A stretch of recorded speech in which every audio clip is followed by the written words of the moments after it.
Assalamu alaikum, avec vous Madame Derka Yurkiya. Donc je vais lancer une nouvelle série de vidéos concernant la matière ou bien le module théorie des langages, qui est un module spécifique des études informatiques.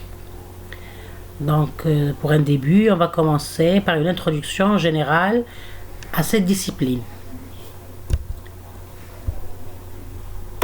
Donc on va se mettre dans le contexte de la théorie des langages. Donc, on a un ordinateur. En général, on communique avec un être humain avec un langage naturel. Par exemple, la langue arabe, le français ou bien n'importe quel langage de communication. Mais on a en possession une machine, un ordinateur. Donc, comment communiquer avec un ordinateur? On communique avec un ordinateur ou bien avec une machine avec un langage artificiel. Donc, c'est un langage machine, c'est le contraire du langage naturel. Donc, le langage machine, c'est le langage qui est compris par la machine. Donc, le langage machine, en général, il est écrit en binaire, en 0 et 1. Bon, pour pouvoir communiquer avec la machine, on doit écrire un langage en binaire. Donc, la programmation en binaire, elle est difficile et lourde. C'est pour cela qu'on a conçu des langages évolués. Donc le fait de dire évoluer, c'est parce qu'ils sont proches du langage naturel. Par exemple, le langage C, on trouve parmi les mots-clés ou bien les mots réservés du langage C, les mots if, then, ou bien while, ou bien for, ou bien fonction, ou bien, c'est-à-dire variable, etc. Donc, ces mots-clés, vous voyez qu'ils sont proches du langage naturel, qui est dans ce cas langage anglais, la langue anglaise. Donc les langages évolués sont conçus pour que nous, les développeurs, pourrons écrire des programmes d'une façon facile et lisible à comprendre et à maintenir. Donc on a conçu des langages évolués, comme le C, le Java, etc., pour communiquer avec la machine. Donc ce sont des langages de programmation comme le Java, le C, le Pascal et tous les langages qui existent pour écrire des programmes qui sont bien sûr introduits dans la machine pour résoudre des problèmes de la vie réelle. Donc, une fois le langage de programmation est écrit et introduit en machine, il y a la procédure de compilation. Donc, on procède à la compilation pour traduire le programme écrit en un langage de programmation quelconque, bien sûr évolué comme le C par exemple, en un langage machine compréhensible par la machine qui est le langage binaire. Donc, c'est dans ce contexte-là que la théorie des langages agit. Donc cette petite introduction, c'est pour vous mettre dans le contexte de la discipline. Donc, la théorie des langages, comme son nom l'indique, elle traite ou bien elle étudie les langages de programmation qui sont liés bien sûr à la discipline ou bien au domaine informatique. Donc, les langages de programmation, ce sont des langages qui communiquent avec la machine. Donc, c'est sûr que c'est des langages artificiels ou bien dire formels.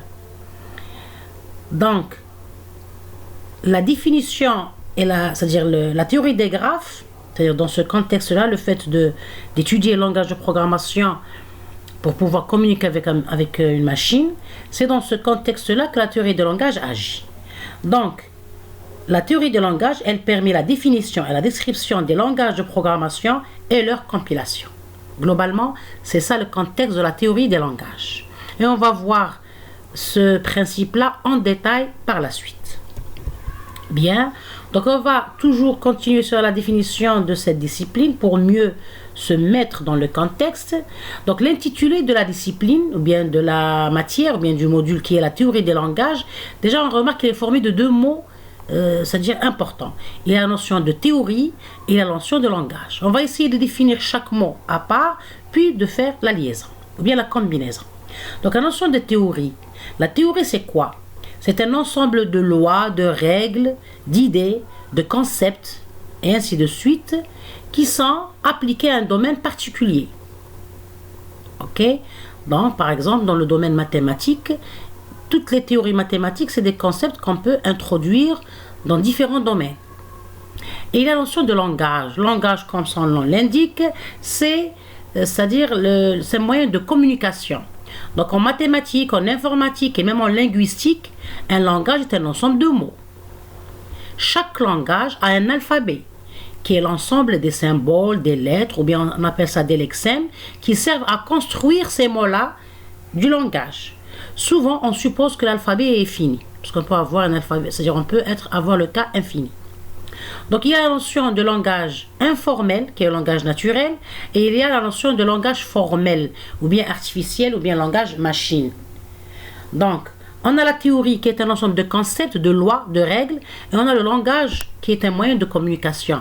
Donc la théorie de langage dans le domaine informatique, c'est la théorie, ou bien elle a pour objectif de décrire le langage formel, qui sont les langages de programmation, en appliquant des règles pour traiter ces langages-là. Donc un langage, donc on capture ici la notion de formel et de informel, ou bien de naturel et de artificiel. Donc les langages de programmation, puisque ce sont des outils pour communiquer avec la machine, donc on peut dire que c'est des langages formels. Ils sont souvent définis par, c'est-à-dire un langage, il est souvent défini par une grammaire formelle, puisqu'on est dans le cas des langages formels, des langages de programmation. Donc un langage formel est souvent défini par une grammaire formelle, telle que les grammaires algébriques, et ils sont analysés par les automates. Ça, en général, c'est la définition de la théorie des langages, qui s'intéresse au langage de programmation. On n'est pas dans le cas linguistique, comme par exemple le français ou bien l'anglais, c'est-à-dire la langue française ou bien la langue arabe ou bien la langue anglaise. Ce sont des, c'est des langages, on peut dire, informels, qui sont, bien sûr, ils ont c'est-à-dire un alphabet, il y a un ensemble de mots, il y a une grammaire qui est dédiée à ce langage informel. Dans notre cas, dans la discipline informatique, la théorie des langages, elle étudie les langages formels qui sont souvent définis par des grammaires formelles, telles que les grammaires algébriques, c'est-à-dire ils utilisent des notions ou bien des concepts de la théorie, c'est-à-dire mathématique et l'algèbre, et ils sont analysés par les automates. Donc c'est ce qu'on va détailler dans cette matière qui est la théorie des langages. Comment la discipline théorie de langage traite un langage, comment elle définit ce langage avec sa grammaire et comment elle va l'analyser avec les automates. Et que veut dire un automate? C'est tout ce qu'on va voir par la suite. L'essentiel à ce niveau-là, il faut que l'étudiant comprenne quelle est l'utilité de la théorie des langages et quel est son emplacement dans la spécialisation informatique.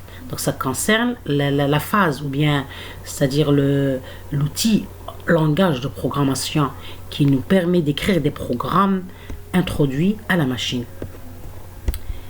Donc la théorie des langages, en informatique toujours, utilise des concepts et des théories mathématiques et spécifiquement algébriques pour définir et présenter la syntaxe des langages de programmation. Donc, on dit la théorie des langages, qui peut être même appelée autrement, on peut dire algèbre des langages. Pourquoi on utilise le mot algèbre? Par le fait qu'elle utilise l'algèbre, qui est une partie des mathématiques. Donc, elle utilise les notions algébriques et spécifiquement la théorie des ensembles pour l'étude des langages de programmation.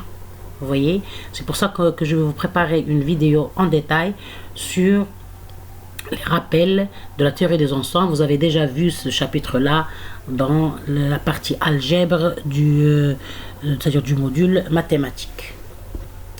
Bien. Donc, de manière générale, toujours on s'attarde sur la définition de cette discipline pour se mettre dans le contexte. C'est important. Une fois étudiant, il comprend bien le contexte et l'intérêt de la discipline, il pourra par la suite comprendre le principe d'étude. Donc, de manière générale, les langages sont des supports naturels de communication. Ils permettent aux hommes d'échanger des informations et des idées. Donc, ils leur permettent également de communiquer avec les machines. Ce sont les langages artificiels. Les langages formels sont aussi l'objet d'études d'une branche à part entière de la logique et de l'informatique. En effet, le propre d'un langage formel en tant que langage, c'est de pouvoir être traité par un ordinateur ou par son modèle formel qui est la machine de Turing. Donc en général, le langage formel, qui dit formel ou bien artificiel, c'est lié à une machine ou bien un ordinateur. Donc, le langage formel d'une discipline scientifique est un langage obéissant à une syntaxe formelle stricte, servant à exposer des énoncés de manière précise, si possible, concise et sans ambiguïté, et qui l'oppose au langage naturel. Donc, le langage formel en contrepartie au langage naturel, le langage formel est un langage qui est bien structuré en utilisant des théories pour être, c'est-à-dire défini, décrit et bien sûr